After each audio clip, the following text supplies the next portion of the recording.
Pastores e pastoras da Igreja de Deus no Brasil, na região central, a paz do Senhor.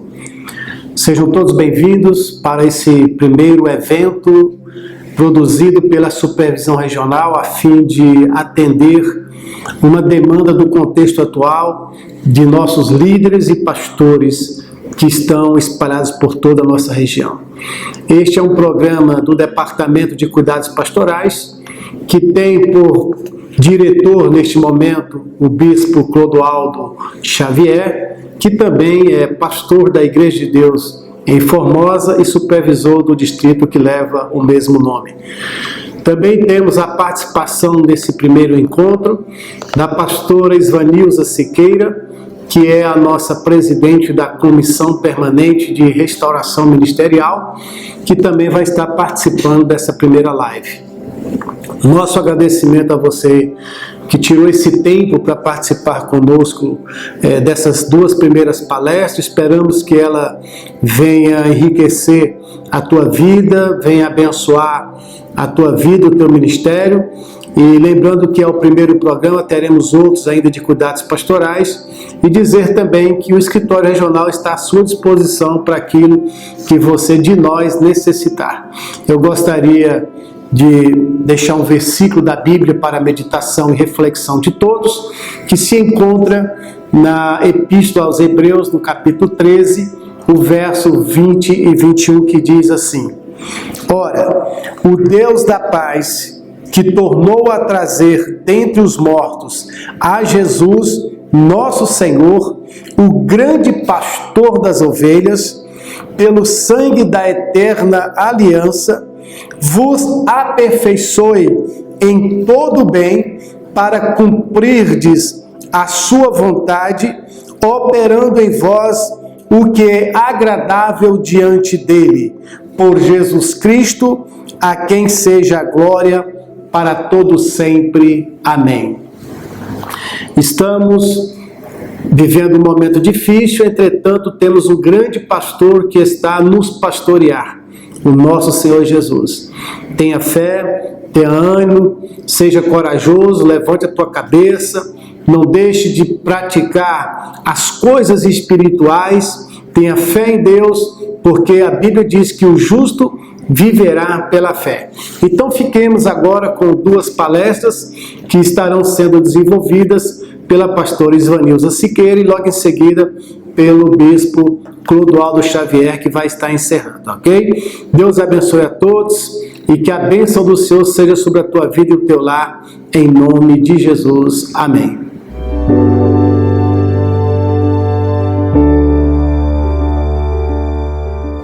Boa noite na doce paz do Senhor. Estamos aqui com o propósito e a finalidade em Deus de trazermos um subtema dentro do tema maior, que é fé e responsabilidade em tempos de pandemia. Para mim ficou o tema as questões emocionais do ministro em tempos de pandemia. Mas também parte do Departamento de Cuidados Pastorais, e esse momento pede realmente uma reflexão sobre as emoções do ministro, que muitas vezes se encontra adoecida, né? As emoções estão adoecidas. E quero trazer uma fala assim, bem simples, mas de modo que as pessoas, que vocês possam compreender, que vocês possam entender, que possam enriquecer o conhecimento de cada um de vocês. Então, primeiro nós vamos ver a origem da palavra emoção, porque é disso que nós vamos tratar, das nossas emoções que estão adoecidas. Por exemplo, a palavra emoção, ela deriva da palavra emovere e forma-se a partir de uma certa ação pulsional, um movimento que ocorre na nossa mente. A emoção é a principal fonte da consciência humana. A emoção acompanha todas as mudanças psíquicas e busca uma forma de expressão e uma representação simbólica para ser pensada. Então, a emoção também é a gente entender melhor, ela também é um campo de energia contínuo, em estado de transformação. Ela se organiza e se desorganiza para poder se reorganizar novamente. E isso é um processo contínuo e inevitável, diariamente. A emoção também é definida como uma resposta subjetiva, acompanhada por uma mudança fisiológica, estando associada a uma mudança de comportamento, a uma ação, uma reação. Então, ela ocorre na mente e ela vai externar no nosso comportamento. E ela também é uma reação aguda, que envolve alterações somáticas. Tudo aquilo que pensamos, tudo aquilo que vivenciamos, nós somatizamos. Em geral, as emoções são deflagradas por estímulos externos, aquilo que acontece conosco, e a expressão emocional. Então, amados, nós vamos observar que nós somos seres emocionais, e isso nos leva a entender que sofremos o impacto da vida. Nós sofremos o impacto da vida. Então, toda emoção, ela nos força a uma conscientização mais profunda da nossa dependência de Deus. E por incrível que pareça, amados, a vida nos proporciona mais sofrimento do que prazer. E não é errado sofrer. Sofrer é necessário. Não é errado também ser feliz. Precisa-se. Então, nós passamos por momentos de sofrimentos, mas em contrapartida, nós também precisamos ser feliz, viver momentos de alegria para balancear a nossa existência. Então, às vezes nós pensamos, qual é a fonte das nossas emoções? De onde elas vêm? Como é que acontece isso conosco? Qual a utilidade das emoções? Como lidar com elas? Porque elas estão presentes aí, elas estão sempre diante de nós, dentro de nós. E o texto que eu escolhi, para não ficar só na palavra da ciência, mas também como nós somos servos do Deus vivo, um texto bíblico, lá em 1 Pedro capítulo 5, versículo 7, que diz algo assim tremendo a respeito, se referindo a um tipo de emoção do ser humano, que é a ansiedade.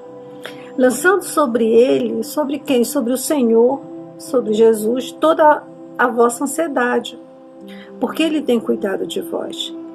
E se nós lembrarmos de Mateus capítulo 6, versículo 25 ao 34, nós vamos ver um momento em que o Senhor diz para os seus discípulos que eles não devem andar ansiosos demasiadamente, que eles não precisam se preocupar de forma a esgotar as suas energias, a esgotar as suas forças, né? Que isso venha a ocupar o primeiro lugar na sua vida, porque ele diz assim, não andeis ansiosos demasiadamente por essas coisas. E ele aponta a solução, ele mostra que Deus é aquele que supre, é aquele que está ali para ajudar os seus. Então, esses dois textos mexem de forma, ou falam de forma direta na questão de um ponto das nossas emoções, que é a ansiedade. Nós sabemos que a ansiedade, ela tem provocado nos últimos, principalmente nesse último século, o século XX para o século XXI, aí uma grande quantidade de pessoas aí, de 75% dos brasileiros sofre de ansiedade. Mas por que nós sofremos de ansiedade? Porque as nossas emoções negativas, ou as nossas emoções que mexem mais com o nosso equilíbrio, né, nos desequilibrando ou nos adoecendo, que essa é a palavra mais adequada, ocorre. Porque não somos de fato felizes e mantemos tudo dentro de um domínio, de um controle? Primeiro, porque a palavra do Senhor nos mostra a raiz de tudo isso. Lá em Gênesis capítulo 2, versículo 16 ao 17 e 17 fala sobre isso. E quais são as questões do homem como resultado da queda, como resultado da desobediência? Primeiro, foi conflito de informação. Quando passa uma informação para Adão e Adão repassa essa informação para Eva, gera um conflito, porque Eva diz que não era nem para se tocar, e não foi essa palavra que o Senhor disse. Então nós temos aí um conflito de informação. Depois nós temos um conflito de orientação. Depois vem a dúvida, vem o desejo, vem a perda, vem o medo, vem a acusação, vem o juízo declarado, depois vem o relacionamento quebrado e depois vem a rejeição. Isso tudo no capítulo 3. Então nós vemos aí as questões do homem. Esses são os geradores de conflito em todo o ser humano, em cada ser humano. As questões estão aí. Mas nós servimos um Deus maravilhoso, que, conhecendo o homem, preparou algo glorioso. Porque quando nós pensamos em emoção e olhamos para a fragilidade da emoção, porque a emoção ela é marcada por uma instabilidade, é um momento de vulnerabilidade que produz na pessoa toda uma incapacidade de raciocínio lógico e coerente dos fatos e circunstâncias. Por isso que ocorre na nossa mente. Por isso que vem falar, a palavra do Senhor fala sobre renovação da mente, é necessário nascer de novo, porque trabalha a mente humana. Então eu quero, nesse momento, falar sobre a ansiedade. Rapidão, poucas palavras, que na verdade o que nós estamos vivendo, sofrendo, estamos ansiosos. Por quê? Porque a ansiedade ela vem quando nós olhamos a parte externa e vemos que nós não temos o controle sobre a situação, quando as coisas se perdem do nosso domínio.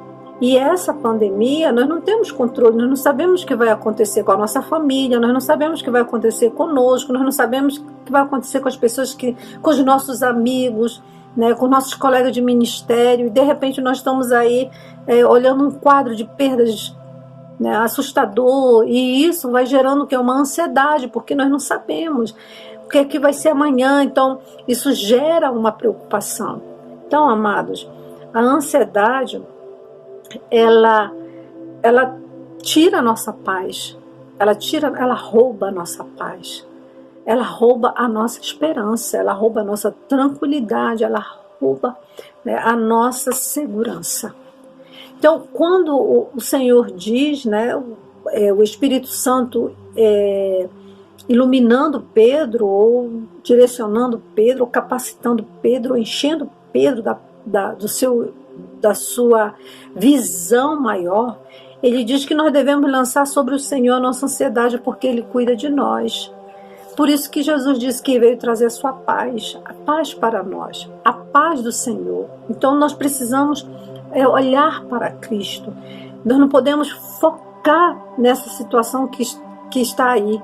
É claro que nós olhamos, mas recorremos, porque nós temos um auxílio, nós temos um Deus que estende a sua mão, nós temos um Deus que está pronto para nos ajudar. Então, quando você se sentir ansioso demais, converse com alguém, procure um amigo, procure um dos nossos líderes, procure o nosso departamento de cuidados pastorais. Estamos aqui para ouvir, para orientar. Se nós não soubermos, vamos juntos aprender, vamos crescer juntos e vamos nos ajudar nessa situação de grande luta, de dificuldade, de muita ansiedade. A ansiedade, ela leva a pessoa a questão do medo. O medo pode gerar uma fobia esse medo pode gerar também a depressão, pode te jogar para uma depressão, pode nos jogar para uma depressão. Então, nós precisamos tomar cuidado, por isso que o Senhor diz que nós não devemos andar ansiosos demais. Precisamos lançar a nossa ansiedade, porque o Senhor sabe que após a ansiedade o caminho é cruel, é pior, é depressão. São as síndromes que estão aí, as síndromes do medo, do pânico, tudo que está aí. Então, para evitar isso, amados, vamos estar atentos. Quando nós já sabemos que são as emoções, que nós somos seres emocionais, que nós sentimos esse impacto da vida, que as nossas emoções elas se organizam, se desorganizam para se reorganizar, mas que nós temos um Deus que cuida de nós, um Senhor que olha para nós, um Senhor que estende as suas mãos, que deixou a sua paz, por isso que ele diz: a minha paz vos dou, não vou lá dou como o mundo a dá. Então há uma paz, há uma segurança, há um amor que emana de Deus, é o amor do Senhor, e isso gera em nós todo um controle, um domínio próprio das nossas emoções, um controle das nossas emoções, e é isso que o Senhor quer quando Ele diz para nós não andarmos ansiosos demais. Ele quer que nós venhamos confiar nele, depender dele, e nesse tempo de crise, amados, nós precisamos olhar para Cristo, e assim, juntos, unidos, vamos vencer esses obstáculos, vamos vencer essas dificuldades. E se partirmos, vamos nos firmar para estar com Cristo. Se ficarmos aqui, vamos ajudar uns aos outros a enfrentar esse momento. Então, amados, era essa palavra que eu queria trazer para os irmãos sobre a questão das emoções. É pouco tempo, não dá para entrar em detalhe, para falar mais coisa.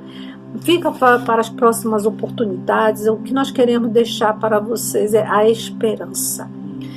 Cristo é a nossa esperança. No Senhor está a nossa paz. No Senhor está a nossa segurança. Ele cuida de nós. Pedro diz assim: olha, não fica assim desse jeito, lança sobre Ele, Ele cuida de nós. Vamos confiar no Senhor. Vamos encher o nosso coração de esperança.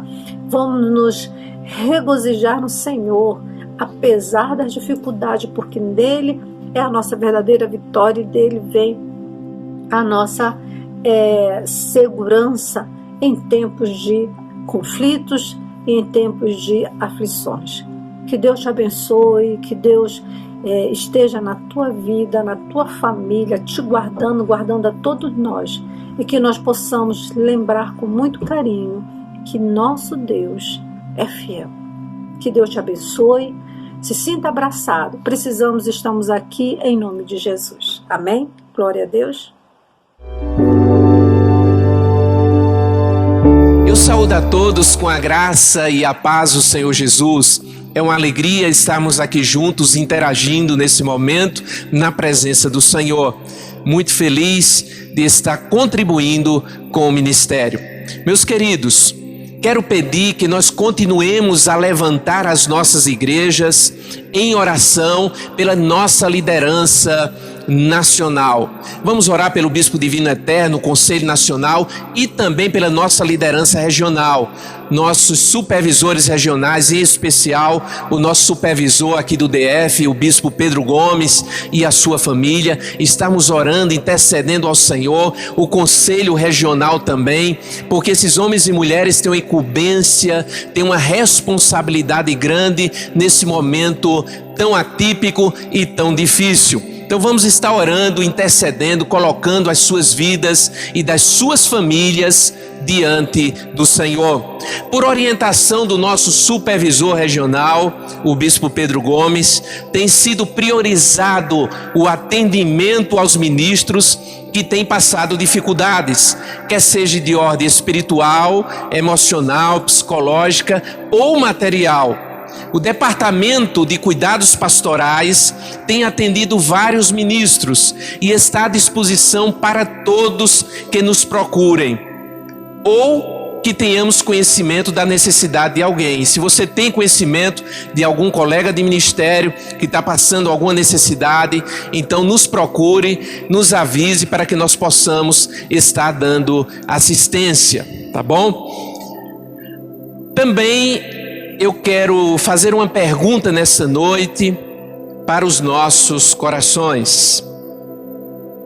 Como deve ser a nossa atitude nesse momento de pandemia, de incertezas e de portas fechadas? Qual deve ser a nossa atitude? Queridos irmãos, nós somos impulsionados pelo Espírito Santo de Deus a estarmos vivendo o que está escrito em Hebreus capítulo 10, verso 38, um dos textos mais conhecidos da palavra do Senhor. Nos diz assim: mas o meu justo viverá pela fé. Mas o meu justo viverá pela fé. Aleluias. Queridos irmãos, precisamos relembrar a nossa mente, ao nosso coração, relembrar sempre que Deus é soberano e onipotente. Nada pega Deus de surpresa. Ele continua no controle da história e no controle das nossas vidas. Portanto, nós somos um povo privilegiado. Nós temos a vitória garantida. Nós temos a certeza da bênção. É Deus que nos dá a vitória. Se aqui estivermos ou se daqui partirmos, como tantos amigos de ministério, familiares que já se encontram na presença do Senhor. Eles foram primeiro do que nós, mas um dia nos encontraremos. Esforcemo-nos para isso. Nossa esperança não pode estar na força e sabedoria do homem, não no nosso braço, mas sim no Senhor. Ele é a nossa esperança. Esperar em Deus, crer na sua providência, na sua companhia, mesmo em meio ao caos, isto é, exercer a fé que foi gerada em nossos corações pela palavra e pelo Espírito Santo. Agora, irmãos queridos, essa fé é uma fé responsável. Não é uma fé inconsequente, não é uma fé cega, não é uma fé que vem atentar a Deus. É uma fé que nos lembra da nossa responsabilidade em cumprirmos a nossa parte. Cremos que Deus guarda a cidade, mas é necessário que haja a vigilância da sentinela. Cremos que Deus ressuscita os mortos, mas é necessário também estarmos dispostos a tirar a pedra. Deus cura quando Ele quer, quando está no seu propósito de curar, na sua vontade de fazer o milagre. Deus é quem manda, Deus é Senhor e ninguém manda em Deus. E se Ele não curar, continua sendo o mesmo Deus de amor e de graça que nos acompanha dia a dia. Que coisa maravilhosa! Precisamos exercer a fé e fazermos a parte que nos cabe, cuidarmos e cumprirmos aquilo que é da nossa responsabilidade, os cuidados necessários para com os protocolos de saúde que têm sido orientado pelas autoridades. E isso não é difícil para nós, não vem afetar a nossa fé, só demonstra a nossa maturidade e a nossa responsabilidade. Negligenciar a nossa natureza humana é uma insanidade, uma irresponsabilidade. Não fomos glorificados ainda, eu disse ainda. Quando nós formos glorificados, aí sim teremos um corpo livre de todos os males do pecado. mas ainda não fomos glorificados. Estamos no processo de santificação. Depois estaremos sendo glorificados quando partirmos para o Senhor. Meus queridos amigos, irmãos, colegas de ministério, vivemos pela fé com responsabilidade, conduzindo o rebanho de Deus que Ele tem nos confiado e sendo exemplo para este rebanho. Que Deus te dê graça, que Deus te dê força, que o Espírito Santo te ilumine, meu irmão, minha irmã, que o Espírito Santo te dê sabedoria e que você esteja sob a proteção de Deus e a alegria do Espírito Santo seja sobre a sua vida e sobre a sua família. Muito obrigado por esse tempo que você nos acompanhou, que Deus te abençoe em nome de Jesus.